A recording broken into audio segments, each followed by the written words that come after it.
Welcome to Psyched by MG. This is Mary Grace Randazzo-Ratliff, or MG for short. I've been a psychotherapist in private practice for 32 years now. Guess what, everyone? We all have issues.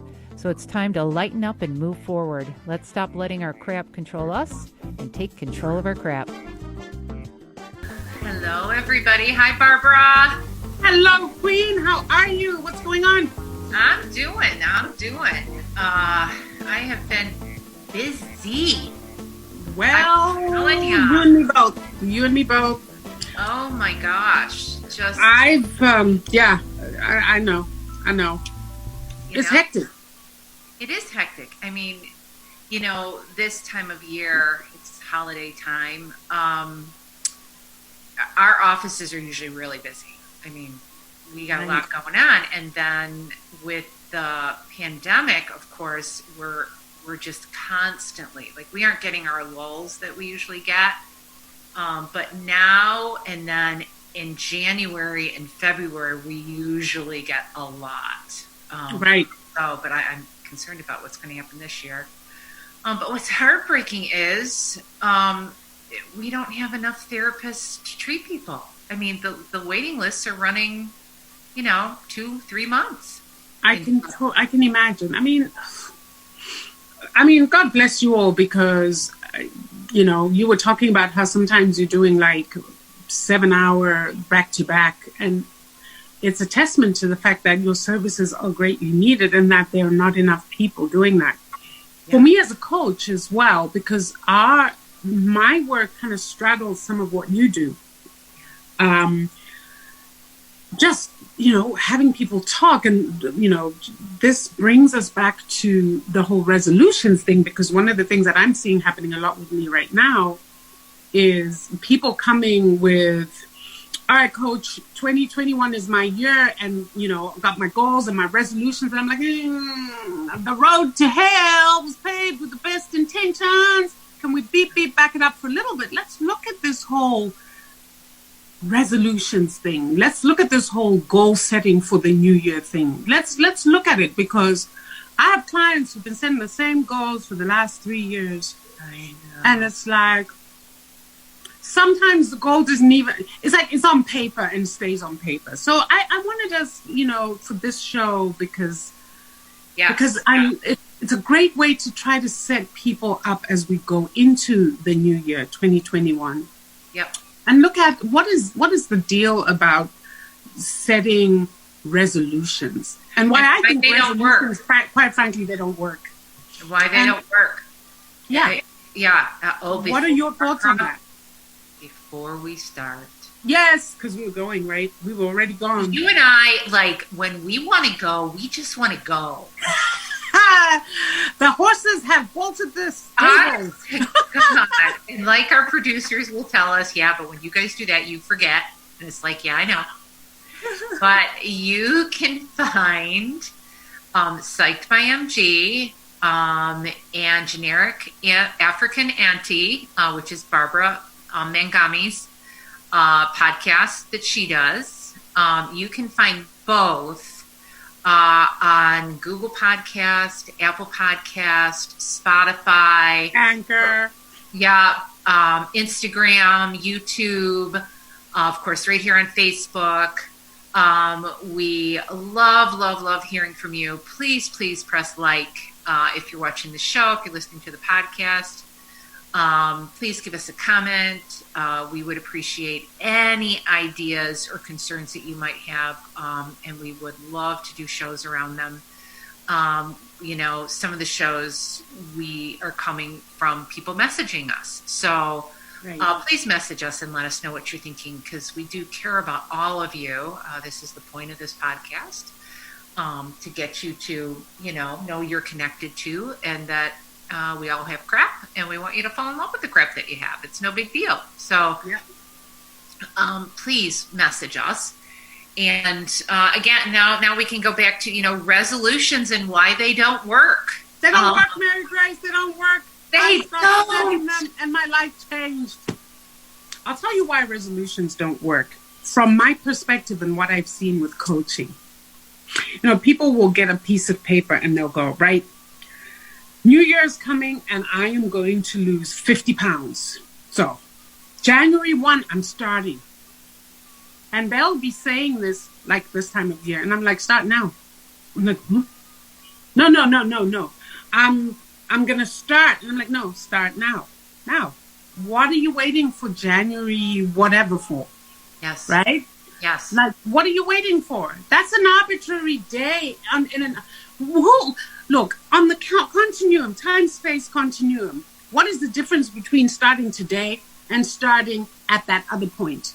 What is it? Well, you know, the holiday's coming up and I want to eat. And I'm like, you can still do mindful eating at that time. You can, if you wait until January 1 to start, you're not going to start. No, I'll get all my good groceries in. I'm like, why don't you get in good groceries now? Well, here's the thing with resolutions, guys. Resolutions is our own way of lying to ourselves by kicking the can further down the road. Because when January comes, this is what you're going to tell yourself. Oh, you know what? This first week of January, let me just recover from the holidays. You know what? I'm going to start the second week of January. I'm going to use the first week of January to do all my planning. You're kicking the can down the line. These resolutions for a lot of people are just a fancy way of saying I'm procrastinating. Yeah. It's a fancy way of saying I'm really not yet quite ready to do the thing I need to do to change or transform. Transformation is scary for a lot of people. Whatever that might be in your life, be it starting a new book, be it, you know, be it doing anything new. Yeah. We always have this innate fear of the new because it's uncomfortable to get out of your comfort zone. Even if your comfort zone is a painful place, we'd rather stay the way we are because it's familiar than to step out and try to do something, because most of us fear failure. That's the thing. And so some of us would rather not even start, even though we have the resolutions on paper. That's right. And, you know, when people do that to themselves, they need to understand that when you kick the can down the road and say, I'm going to do this after this, I'm going to do this later. When the later shows up and you have to face it, you have to fight all of the rationalizations, all of the crazy crap you tell yourself at some point that gets you to not do it at all. That's it. And then here's the next step is you don't follow through. You keep waiting and waiting and waiting. You don't follow through. And then you beat yourself up. Right. And you put yourself down. And then you lose hope. And you don't feel like you can have control. And you feel like you're out of control. And then you beat yourself up again. And you have to understand, that whole cycle is the problem. That's it. That's the problem. Shame spirals, we call them. That's when you beat yourself up and you put yourself down and you say, oh God, I can't believe I binged ate again and blah, blah, blah. You go into a shame spiral. And when you get in a shame spiral, the chances of you getting up the next day and doing it the right way, it's really hard. You know, because Mary Grace, that's so important that you say that, and people need to understand why it gets so hard is because every time you disappoint yourself on something, you lose a little confidence and trust in yourself. Yeah. And so that's why I'm like, can we quit with the resolutions? Can we start doing something different? Because the minute you start to lose trust in yourself because your self-esteem is low, it just becomes you disappointing yourself some more, you losing more confidence, you disappointing yourself, and you're setting yourself up for failure by doing that year after year after year. So my advice to my clients generally is, when I say, why aren't we starting now? Why are we waiting until January? Is set small, ridiculously small, achievable goals now. So the holidays are coming up. What is a ridiculously small, achievable goal? Well, don't eat half the cheesecake. How about you eat, I don't know, a quarter of it? Don't go and binge drink. How about you know what I mean? Yes. This idea that people want to just jump into something and do it cold turkey. It works for some people, but some people it doesn't. Yeah. Right? So why don't you set small, achievable goals so that when you achieve them, you're so proud of yourself, and that builds your self-esteem. Yes. Then you set another little one, and you take bigger and bigger chunks as you go along. Before you know it, it's a month gone down, and you're on the road to achieving the big, big goal. Yep. Right? So start out saying, you know what, if I don't gain any weight during this holiday, that's huge. That should be maybe your first focus. That's right. And then you work from, okay, now if I could just in the month of January, if I could just lose in the month of January 10 pounds or 5 pounds, whatever is small and ridiculously achievable for you, set that and achieve it. Boost your self-confidence. Then you're like, okay, I'm on the road here. I'm doing it. It's not painful. It's not traumatic. It's not overwhelming. So you don't overthink it and you just do it because it's achievable. And before you know it, 6 months down the line in June, and you're back in your bikini. Yeah. Right? Yeah. I mean, I think you're stating a good point, and you can't. The other thing, resolutions need. Well, they need to get the hell out of there. But word, you need to do them with other people. People think resolutions are supposed to be the solitary act. And you are not going to do well if they are. Right. Whether it is, I'm going to get control of my finances. Right. You know what? Before the holidays are over, call a financial advisor. That's it. If you've got a family member that's really good at it, give them a call. Yeah. If you have a friend that's really good at it who works with somebody, say, hey, who do you work with? Right. It's the same thing with weight. And I'll use myself as an example because I gained the COVID-19. And Matthew and his partner and I were talking, and I said, okay, there's 2 goals that I have for myself. One is I'm going to talk more openly about my eating lately. Mm-hmm. And 3 goals. 3, I need my chubby buddies. Yeah. And we need to be accountable to one another. That's it. And we need to get on the same page and be on the same team and work together. And so right. We're going to do a note page where we send each other what we're eating through the day and our exercise. Right. I forgot what the third one was. But anyway, my son my son has lost 40 pounds during this COVID. Wow. Good for him. Oh, wow. Thinker lost weight during COVID. And he had a long talk with me, and he had said, Mom, I don't like what I'm seeing. Like, when you eat a piece of cake, your problem with your weight gain is then you think you've failed, and then you're eating another cookie, and then you're eating the next day and you feel bad about the day before, so you're still eating breads, and you're eating this, and you're eating that. He said, I lost the 40 pounds because I knew when I did something and I ate too much, I stopped after that serving. Right, but you know why? Because he wasn't throwing the baby out with the bathwater. A lot of us have this self-sabotage, which is why I'm like, can we quit with the grandiose big things? I need to lose 60 pounds. Can you first try to lose the 1 pound? Okay? Let's take it back to basics.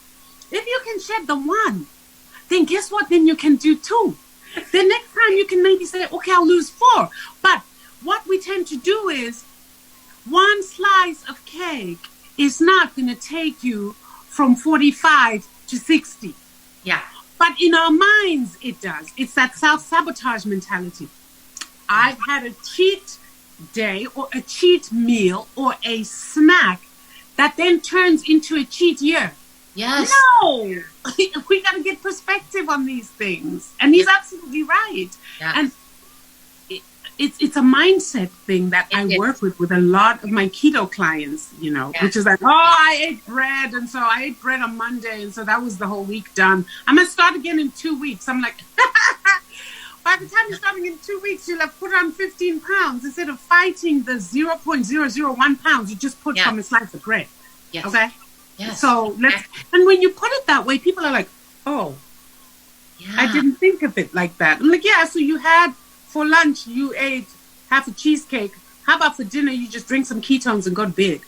Okay? Instead of saying, well, for dinner, since I broke that rule, I'm going to eat a whole bowl of pasta, because it's our mind. It's getting control of what goes on in here. That is really where it's at. And that compulsive behavior, no matter what it is a bigger problem. It is not the food. It is not the alcohol. It is not the money.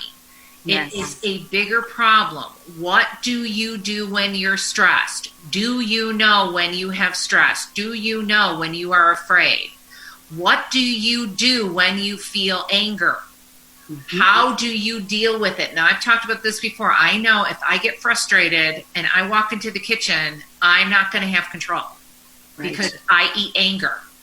You need resolutions need to turn into ways in which we get to know ourselves better so that we don't do the compulsive behaviors that we beat ourselves up for.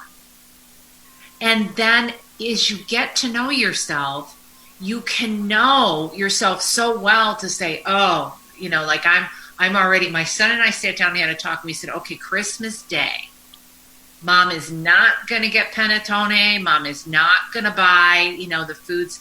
Garrett said, don't turn this into a whole day affair of us eating bad. We can have homemade pizza and that stuff, but let's not turn it into a whole day. And I said, okay, one sweet thing.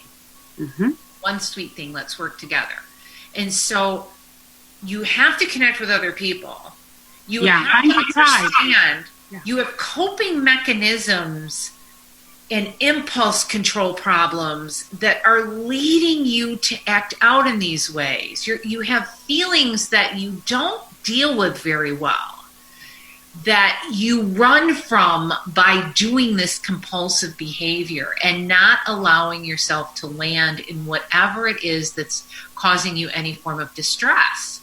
Right. If you don't know what the distress is, you cannot master healthy ways of coping with your stress. Yeah, that is absolutely true. And you have to talk to other people about it. People all the time in sessions will say, well, I don't know what it is. I said, talk to somebody and say that. I don't even know what's stressing me out right now. Right. I don't know what to do. Great. Watch a person's reaction to that. They'll probably go, oh my gosh, I totally hear you. I don't know what to do in that situation either. Wow, it's hard not to know. It sucks not to know. It could be this. It could be that. When you're trying to get to know what is stressing you out that leads you to the compulsive behaviors that we have to change and we think we're going to change when it comes resolution time, that you have to stop long enough to go, wow, I have these cycles of coping that get me in this damn place at the end of the year after year after year after year. And I feel like shit about myself over it. Right. Well, you know what? Talk about that. I'd rather hear people at the end of the year talking about, wow, okay, if I were to get to know myself this year, and I'll use myself as an example, wow, I gained weight. Geez, my codependency crept in this year. This whole pandemic thing threw me into that cycle of not being as connected to myself. And so therefore I was snacking and eating and making all those breads and eating all those breads.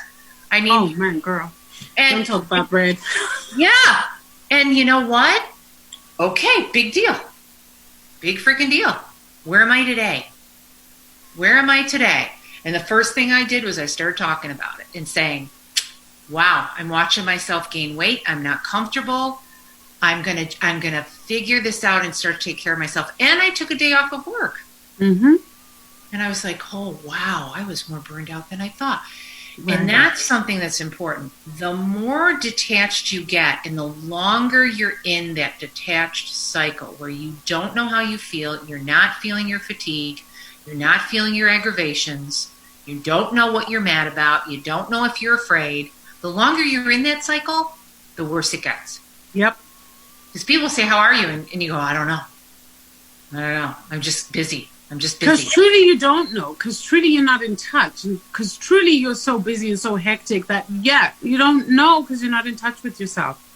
It's a very scary place to be because I've been there. And I'm kind of, right now I'm not so much in there anymore because of the spiritual journey I'm on that forces me to get grounded. It forces me to go inward and listen to me. Yes. But I have a tendency towards that, where I can be in go mode for months, like months, Yes. not feel, not hear. And at the end of it, it's like, if somebody really says, how are you really? It's like, busy. Then Yeah. that's the answer. Because that's what comes up is busy because I'm so detached from everything else that's been going on with me. Exactly. You know? Exactly. Oh, and men and this word detachment. Mm. I mean, I treat all kinds of people, men, if I'm going to talk to you for a minute, you guys get so task driven, and the more stressed out you get, the more task driven you get, some of you. And the more task driven you get, the more you just aren't there.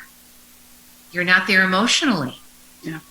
And you don't know how you feel. You don't know what's going on. But next thing you know, you're passive aggressive. You're snapping at little stupid things. You're judging people.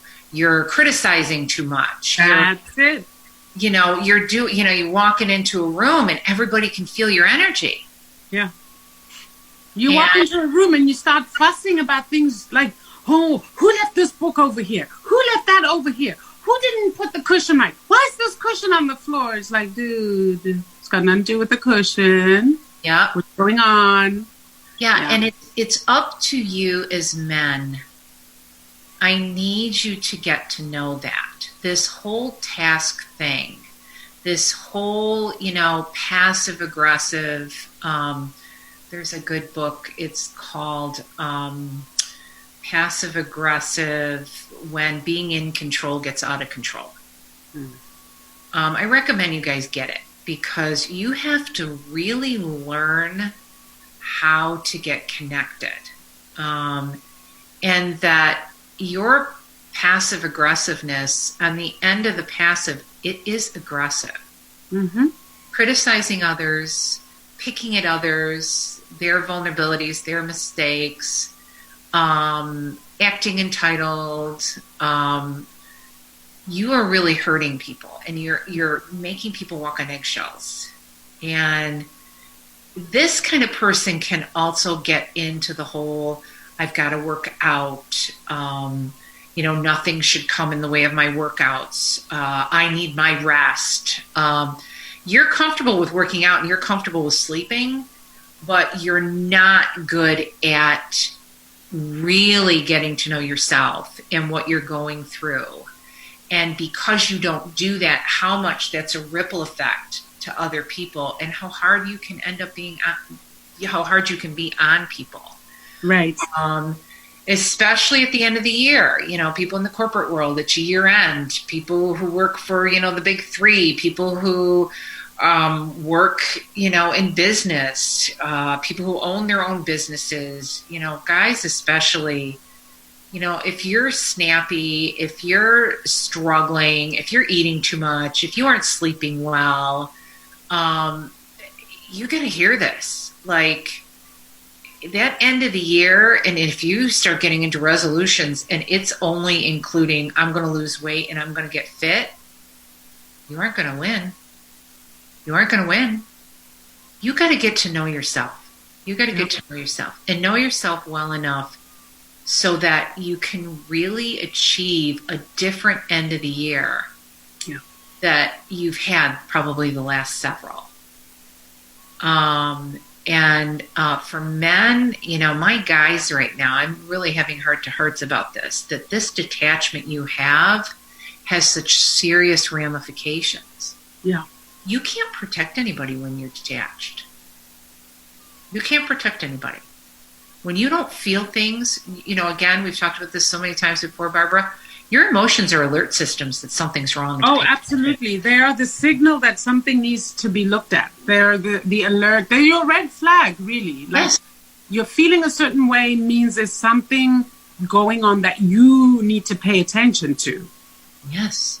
Yes. And when you get agitated and snippy, you got to sit down for a minute. Slow the F down. Sit down. Let somebody in. Let your partner talk to you. Let your buddy talk to you. And guys, do this for each other, for God's sakes. Right. I mean, men, come on.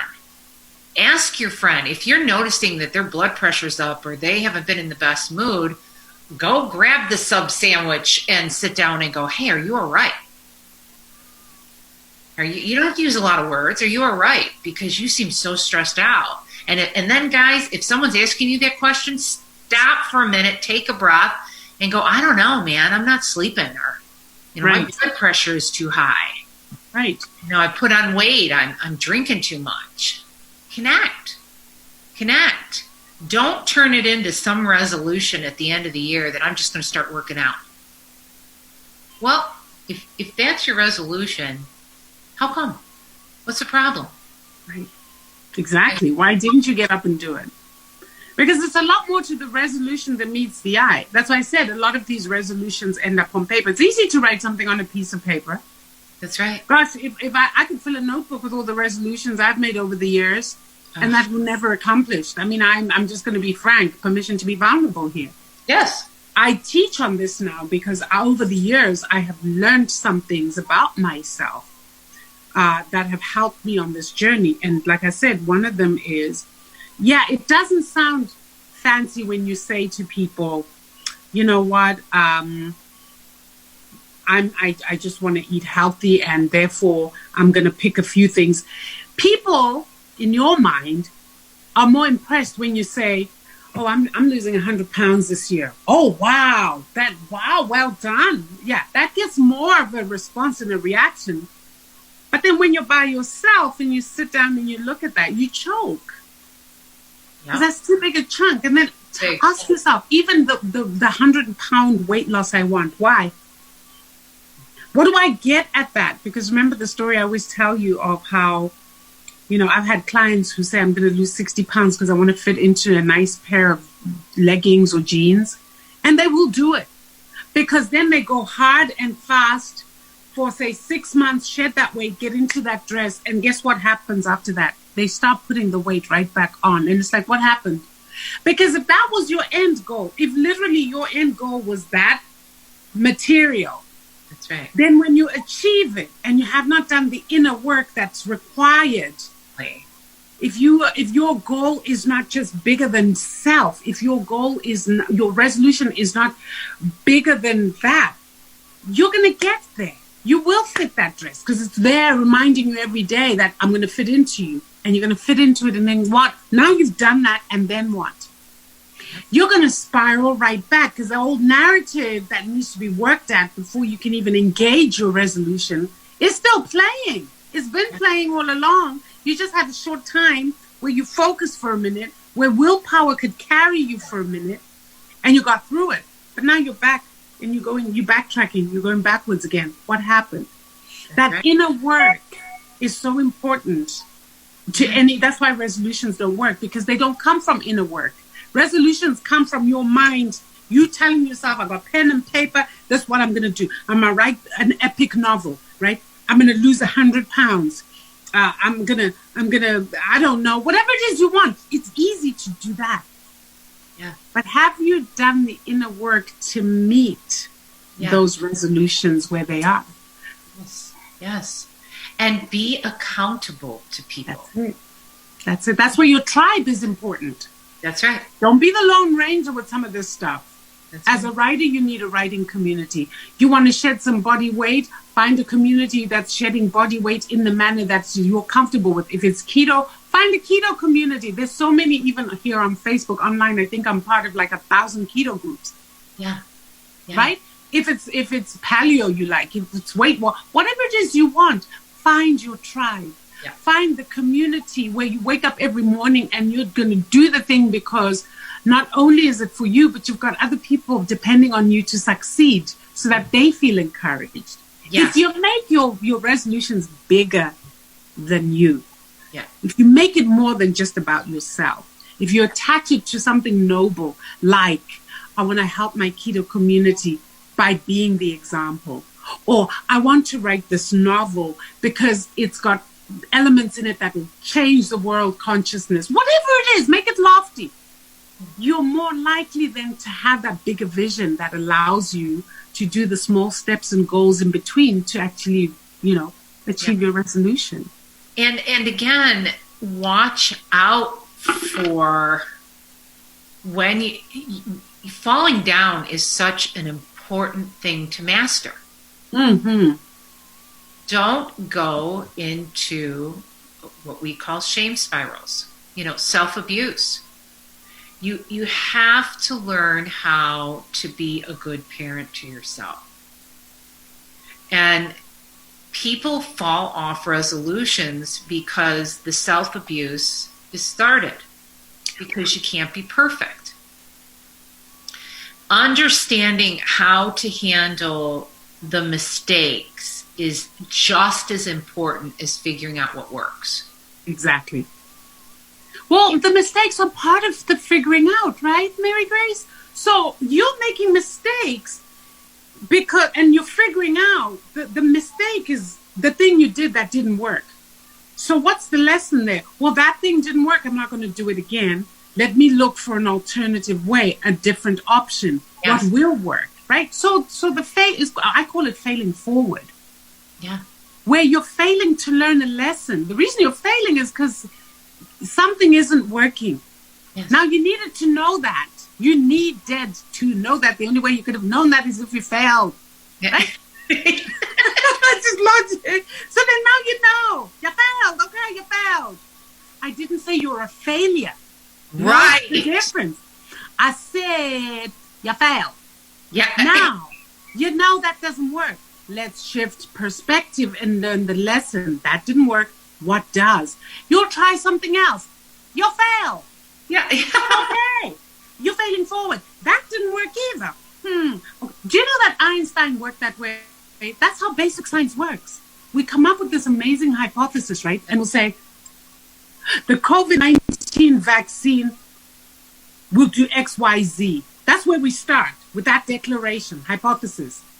Then we set about doing a series of experiments that fail and fail and fail and fail 1 billion times before finally, boom, we hit the one experiment that says, yes, actually, you were correct. That's right. Right? But it's a series of, it's not like Newton woke up one day and said, oh, law of relativity, or energy equals mc squared. I got it. Energy can neither be created nor destroyed. No! It took nearly his entire life to figure that one out. So we got to get real, guys. We got to get real about the work that needs to be done for you to go from point A to point B. Yes. Yes. And that failing is actually an integral part of that work. Yes. And to get comfortable with it, like people get so, there are people who will come in and I know that I have to tell them about something they have to see and change, a problem that they have. And I can tell the ones who treat themselves in ways that they would never treat somebody else. Like they are just going to melt into a puddle. And so I can see it in their eyes. I can see it. I can read it. I can feel the energy in the room. And I'll say, okay, I have to tell you something. But I can tell by the look on your face. What is it like for you to make a mistake? And they kind of go, what do you mean? I just, for a second, what do you go through when you make a mistake? Because I'm about to tell you something that you got to change. But I want you to look in that mirror that I got hanging on that wall and notice, like you are bracing in a way, as if number one, you're about to get your ass kicked, and that defense mode, that you've just shot somebody, like. And this is the core right here. We have to change this. I need you to get comfortable with falling down. I need you to get comfortable with being afraid. That's our goals here. Because the quicker you can recover from a mistake, the healthier you're going to be. Good parent yourself. And I can tell when I watch people, I can tell that they've been abused. I can tell that they've been persecuted through their lives. I can tell the tender years growing up, they were picked on. They were beat up. They were sexually assaulted as young children. I can tell because as I go to look at something with them, I can tell by the way they react and how hard the brace is. And I often ask this question: how do you know when you're afraid? Because they get scared. I'm about to tell them something, so they get scared. I say, how do you know when you're afraid? They're like, what do you mean? I don't know. And I said, well, you sound aggravated right now. When you're afraid, you usually get pissed. And they start to laugh, and they're like, I don't know. I think so. And I'm like, get to know that. To truly accomplish a goal for life, you have to get to know all this stuff. When I lost all my weight, because I lose weight, I gain it, I lose weight, I gain it, and I'm mastering not gaining as much. And I said, no. I'm going to feel accomplished when I haven't gained any weight back in 5 years. I've never been able to maintain that. Right.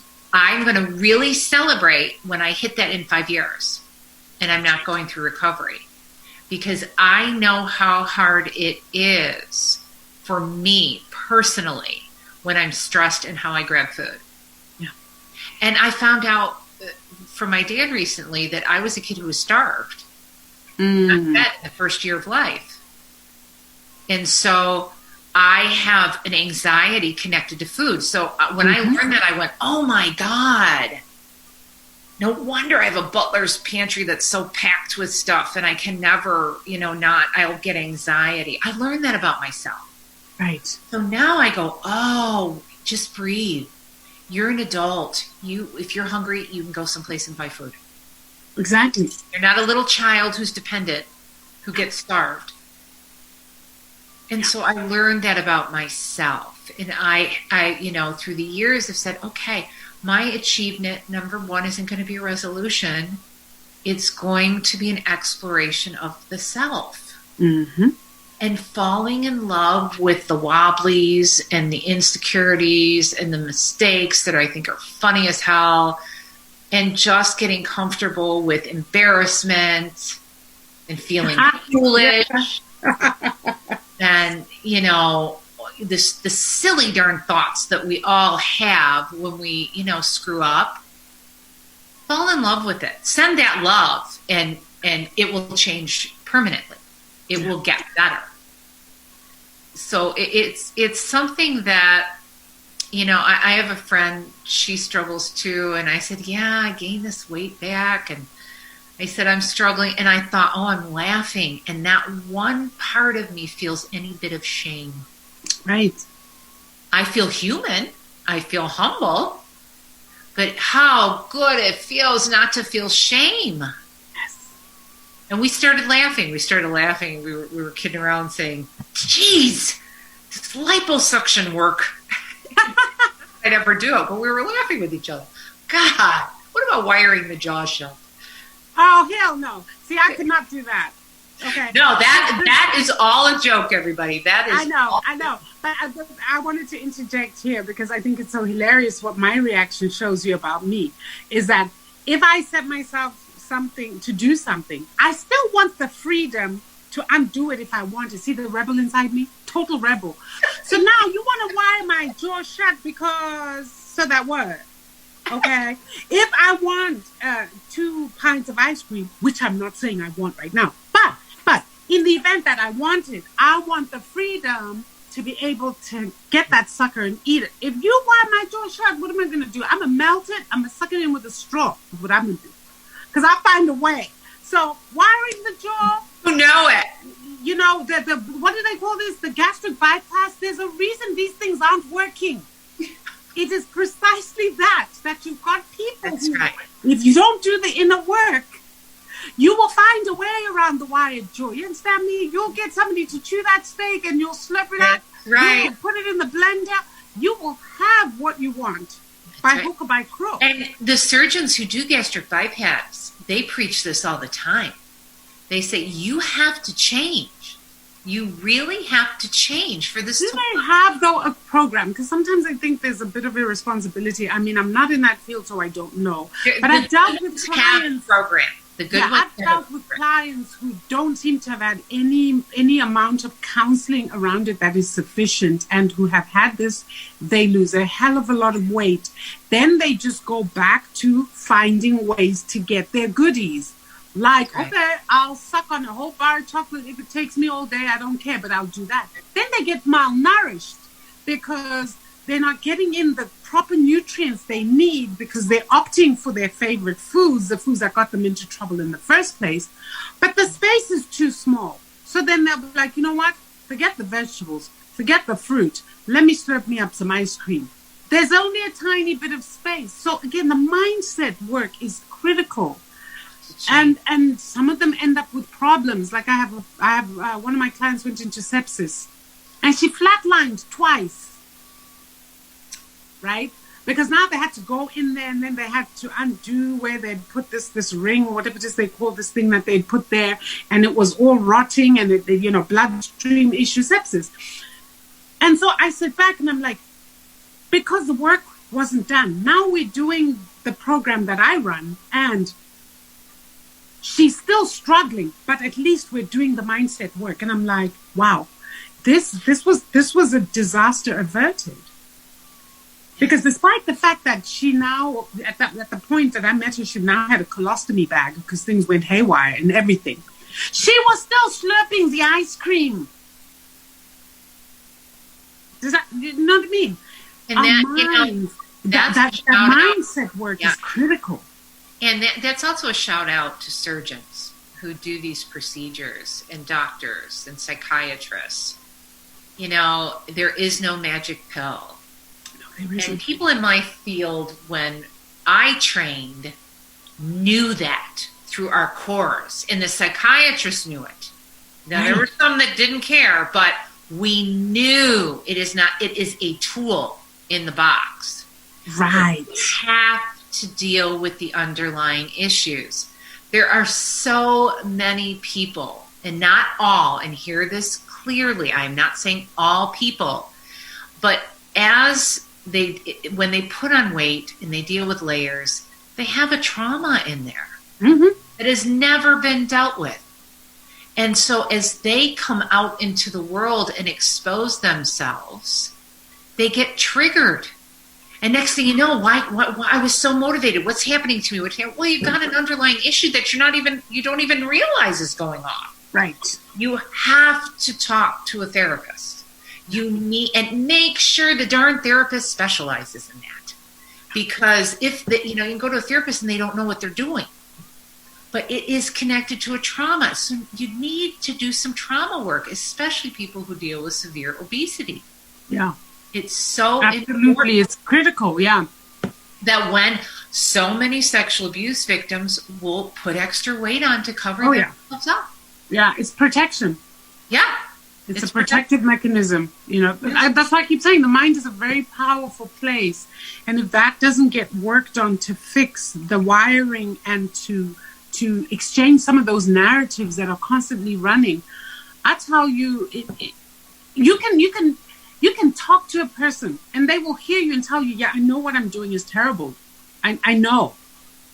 But they're still compelled to do it. I know. I know. It's so sad. It's so sad. I see it all the time. And there is people who struggle with compulsive behaviors, compulsive eating, whatever it is, they don't realize they have a stubbornness to them. Whatever trauma that they went through, they developed their compulsive eating, number one, to feel like they have control over something, because that world that they grew up in that traumatized them, they didn't have any power or control. Right.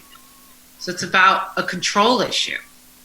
And then especially when you're a kid who goes through that coping mechanism becomes such a strong habit. and it gets very stubborn and resistant.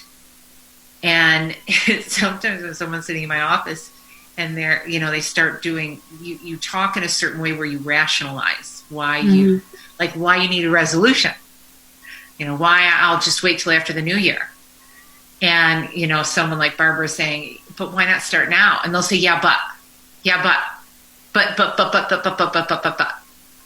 And, if anybody who's listened to our podcast, Barbara and I will be like, oh God, cut the shit. Like, really? Like, really? You gonna butt me? Like, you ain't gonna be butting me. I'm gonna tell you that right now.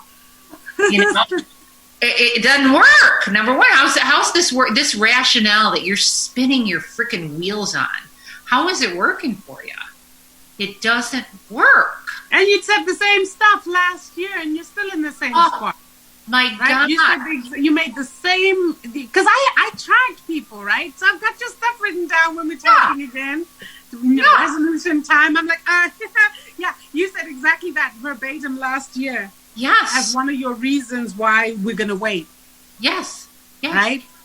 Did the waiting help us get anywhere? No, it did not. So we're gonna scrap the wait. That's right. Scrap it now because it didn't work. Right? Lesson learned. We're not gonna keep going around like the hamster in the wheel. And no. that hamster wheel, which is that way of thinking, which is so familiar to you. You use that familiarity as a subconscious way to soothe yourself. Yes. But what you don't realize is you keep creating the same craziness and the same defeat and unhappiness. Just like in your childhood, you're creating the same pattern as if you have no power in your life in adulthood to change it. But you do. You do. You're an adult now.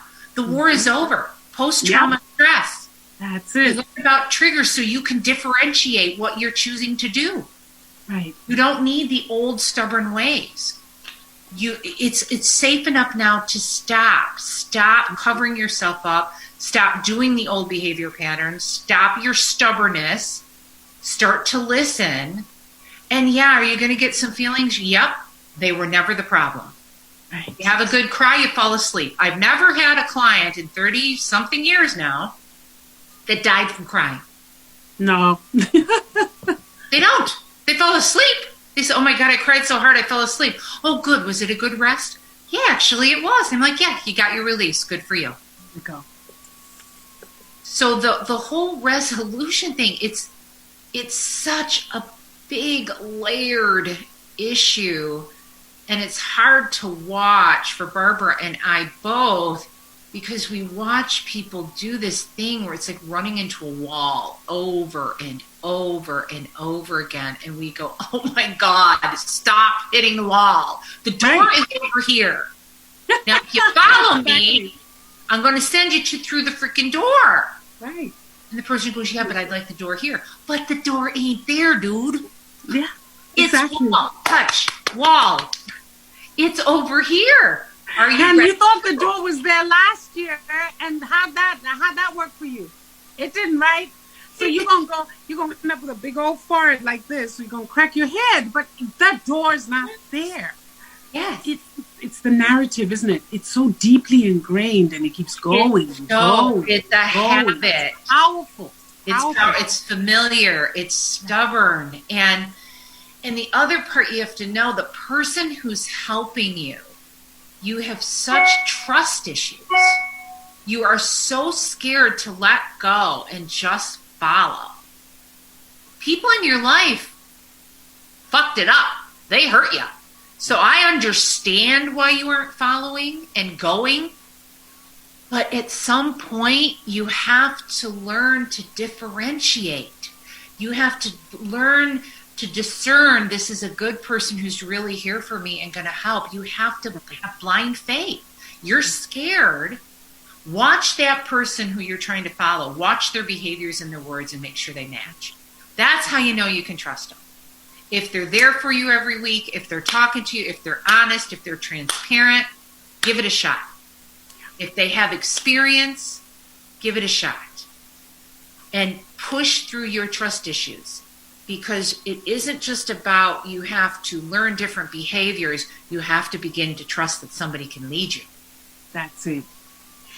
I always say you got to be leadable, teachable, coachable. Yep. Otherwise, you can't work together. You got to learn to trust me. Good. You know, you got to learn to trust that if I say we're going left, even though your narrative is telling you let's go right, you're going to have to defer to me who's saying let's go left. Left. Right. Especially if you've been going right for 10 years and you're still stuck in the same place. Okay. So I'm just like offering you an out. Can we go left? Just trust me. Let's go left. Honest to God. Honest to God. Oh my God. I tell people in my field, I say, look, there is no part of me being right that I take pleasure in. It's hard when I watch you be wrong because I know you got hurt. It is the heart. I walk away going, oh, they're going down the drain again. Oh my God. It is so hard to watch. But I also know my limits. I cannot force you to do something. No, you cannot. Choose it yourself. So I have to go, okay, I'll be here when you come back up. I'll send the ladder down to you. You crawl back up. It's hard. It's hard. That's one of the hard parts about what we do, I think, Mary Grace, is literally being able to see somebody's potential, being able to see who they are, but they cannot see themselves no matter what you do. And the only way they'll see themselves the way you do is if they do the work to get out of their own way so that they can actually see their essence. Yes. And that's a tough one. That's where, that's one of my hardships with what I love what I do, because when that does happen, it is just so sublime and just so beautiful to watch. Yes, exactly. Oh my gosh, Barbara, we only have 2 minutes left. So people, please hear this. Screw the damn resolutions. It is so much bigger than that. Message us if you are struggling with a particular one. Exactly. We love to hear about it. We can shoot you some resources. Exactly. We can talk more about it. If there's a specific, resolution that you're making every year, let us know about it. And we'll help you. We'll connect. We're in the struggle together too. I mean, absolutely. Always. The weight loss one, whatever the hell it is for that day. I don't know. Yeah, it's always something. It's all, and let's team. We all dealing with weight. We could be everybody's chubby buddy. We could start a little group. So if you're interested in that, why don't you give us a message? And on that note, we're gonna stop and say where you can find us. Anything podcast, Google Podcast, Apple Podcast, Detroit Podcast, Facebook. Just look us up at Psyched by MG and generic African auntie Barbara Mandami. And it's a pleasure as always. Always love you guys. Please do take care of yourselves, take care of everybody else around you, and see you soon. Take care, everybody.